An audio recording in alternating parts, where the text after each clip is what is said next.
Bem-vindo a mais um vídeo do canal Chuvisco. Vamos falar nesse vídeo de hoje da virtualização, que é uma tecnologia que mudou a forma como os computadores físicos são usados. Para entender por que a virtualização teve um efeito tão profundo na computação de hoje, você precisa ter uma melhor compreensão do que aconteceu no passado. Bom pessoal, para vocês verem como era antes da virtualização ficar mais popular, as coisas eram assim lá pelo final dos anos 90. Depois que a internet ficou mais popular no Brasil, a gente tinha uma conexão de internet compartilhada na rede. O mais comum era você ter um monte de máquina, uma sala, né, que a gente chamava de CPD, né, isso tem muitos anos, 25, 30 anos, mas era assim que eu chamava. No caso da empresa que eu trabalhava, era uma pequena empresa, e como a maioria das empresas pequenas, a gente não tinha servidores locais da IBM ou da HP, né? Eram máquinas que a gente mesmo montava, mas que tinha uma configuração um pouco mais potente, vamos falar assim. Os servidores locais eram conectados em uma rede Ethernet e há muito tempo atrás utilizava-se hubs e switches. Hoje a gente só tem switch, né? O hub eu acho que nem existe mais. E a velocidade de conexão dessa rede local era de 10 megabits. Logo depois ficou mais popular a rede de 100 megabits e hoje a gente tem aí as redes locais já trabalhando em gigabit. A conexão da internet aqui que eu falei era compartilhada. Eu consegui fazer uma conexão compartilhada aqui entre o firewall e a internet, colocando um proxy, e esse link de internet aqui era um modem, linha de escada, ficava ligado o dia inteiro. Logo depois ficou mais acessível o link privativo e a gente instalou um link privativo aqui, e esse link era de 64K. E isso permitiu que começássemos a utilizar usuários remotos, ou seja, se você estivesse fora da empresa, você conseguiria, através aqui do firewall, acessar alguns serviços aqui dessa rede, mas não eram os serviços que hoje você conhece, não. Normalmente eram só terminais Unix que a gente conseguia acessar aqui, porque a velocidade era muito pequena, tá? E uma característica também interessante dessas redes locais, isso tudo, pessoal, antes de virtualização, é que expandir essas máquinas aqui era uma dor de cabeça.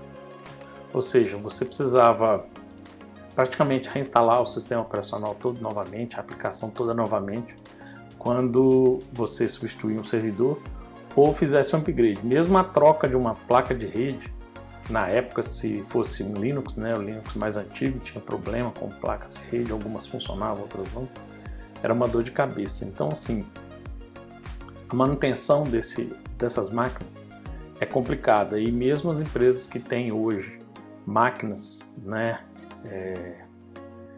como falar assim, locais, que elas mesmas cuidam, né, eles têm esse problema até hoje. Não assim de expansão de máquinas e tal, mas tem os problemas de manter a operação dessas máquinas. E uma outra coisa que ainda é, né, uma dor de cabeça, é o backup. É bem menos do que naquela época, mas backup também é uma dor de cabeça. Então os servidores, qual a característica deles aqui? Muitos ficavam ociosos, com hardware que não podia ser aproveitado por outro software, por algumas incompatibilidades que poderiam existir entre softwares. Então você ficava na situação seguinte, ou com a máquina muito ociosa ou com a máquina sobrecarregada. Então o número de servidores também crescia muito por causa disso, por causa de incompatibilidades, por causa da matriz de compatibilidade, um servidor tinha que ser de um jeito, outro de outro. Então era muito difícil você colocar vários softwares numa mesma máquina. Depois de um tempo, nós fizemos uma mudança que facilitou muito nosso trabalho, e também várias empresas fizeram isso. Ao invés de comprar a máquina, você alugava as máquinas. E aí é que apareceu essa história de data center. Na época, eu fiz um estudo simples de quanto que a gente gastava com servidores na empresa, o custo do link privativo, somando energia e o trabalho que a gente tinha para manter as máquinas. valia muito a pena fazer a mudança dos nossos servidores locais para o data center. Ainda não eram máquinas virtuais, mas o custo-benefício era muito bom. E o que viabilizou muito tudo isso foi a implantação da nossa, e a gente conseguiu um link que saltou, né, de 64K para 5 MB. Tá? E o data center que a gente contratou foi o Web. Existe até hoje e fica lá no Canadá. É uma excelente empresa, se alguém quiser alugar a máquina deles, eu recomendo muito. Tá? A gente trabalhou com eles por mais de 10 anos. E aí chegou a virtualização. A virtualização não é uma coisa bem assim nova, né? Mas ficou popular por volta aí dos anos 2000, né? Mas a virtualização ela foi criada pela IBM nos mainframes na década de 60 e as definições que foram criadas naquela época, né? As definições do que é um hypervisor, o que é uma máquina virtual, a definição é usada até hoje. Então, pela definição, uma máquina virtual pode virtualizar todos os componentes de hardware, CPU, memória, storage e rede. E o hypervisor é o software que faz o ambiente no qual a máquina virtual funciona. Ele que faz a interface entre a VM, a máquina virtual, e o hardware, garantindo os recursos necessários para a VM funcionar. E uma coisa importante que o hypervisor faz é garantir que uma VM não interfira na área de memória ou ciclos de computação de outra VM. Nós temos aqui dois tipos de hypervisor. O tipo 1, ou os hypervisor bare metal, né, que a gente fala, que interagem diretamente com o hardware, substituindo os sistemas operacionais tradicionais, né, Linux, Windows. Ou seja, ele instala direto na máquina sem precisar de um outro sistema operacional. E o tipo 2, ele é executado como uma aplicação em um sistema operacional já existente, muito comum para rodar num sistema operacional alternativo. Por exemplo, quem tem como sistema operacional principal o Linux ou o macOS, uma hora vai precisar de rodar um Windows, né? Se precisar de algum software que só roda em Windows. Então você pode instalar no Linux ou no macOS uma VM com o Windows, né? O problema é que o tipo 2 não tem uma performance muito boa, pois tem todo o overhead do outro sistema operacional, né? Para acessar algum recurso, ele sempre vai precisar interagir com o sistema operacional já existente. Com o lançamento comercial de vários hypervisors, começou então a ter um movimento de consolidar servidores. Vocês lembram lá do primeiro passo que eu fiz? Eu movi uns 15 servidores para um data center. Isso resolveu a maioria dos meus problemas mais críticos. Mas isso foi como mover o problema de lugar. Subutilização das máquinas continuava. E com a adoção da virtualização, muitos data centers começaram a oferecer esse serviço. E eu adotei a virtualização para reduzir também o meu custo. E claro, reduziu também o número dos meus servidores que eu alugava. Então assim, ao invés de ter 15 máquinas, eu passei a ter 2. Claro que a virtualização adicionou mais um software, né, que a gente teve que aprender a usar, que no caso foi o VMware. Mas as vantagens superaram de longe as desvantagens em manter os servidores como eles eram. Então assim, a virtualização só trouxe ganhos para a gente. E aí a tecnologia foi evoluindo e apareceu a nuvem, em 2006 mais ou menos, na AWS.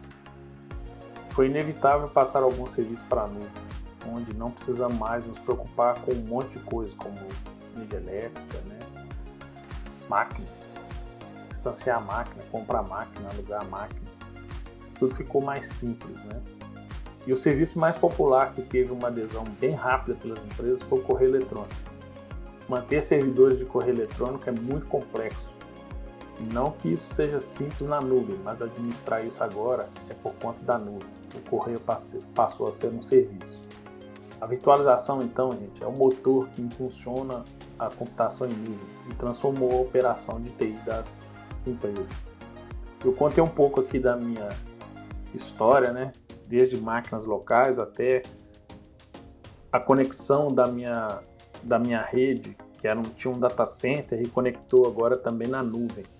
Ou seja, hoje você tem a condição de ter uma empresa que não tem servidor físico nenhum.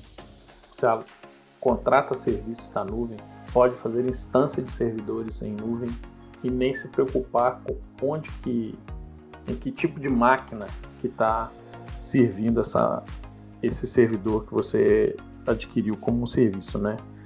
Com isso, a operação de TI passou de um processo de uso intensivo de mão de obra para um processo com muita automação e virtualização praticamente de tudo. E aqui eu não estou falando que ficou fácil, não. Simplesmente um monte de problema foi resolvido, principalmente problemas de escala, problemas de substituição de máquinas, problemas de alta disponibilidade, enfim, um monte de coisa que é muito complicado resolver com servidores que não são virtualizados, tá? Então, sem essa tecnologia de virtualização, não teríamos a computação que temos hoje, com capacidade enorme de processamento e muito mais fácil e rápido de ter recursos necessários para um projeto. Imagine que você tinha que começar um projeto e esperar 2 meses um servidor chegar. Já passei por isso. O servidor atrasava, o projeto atrasava. Então, enfim, a computação em nuvem mudou muito como as pessoas enxergam a computação no mundo e como as empresas operam hoje em dia com a tecnologia de informação.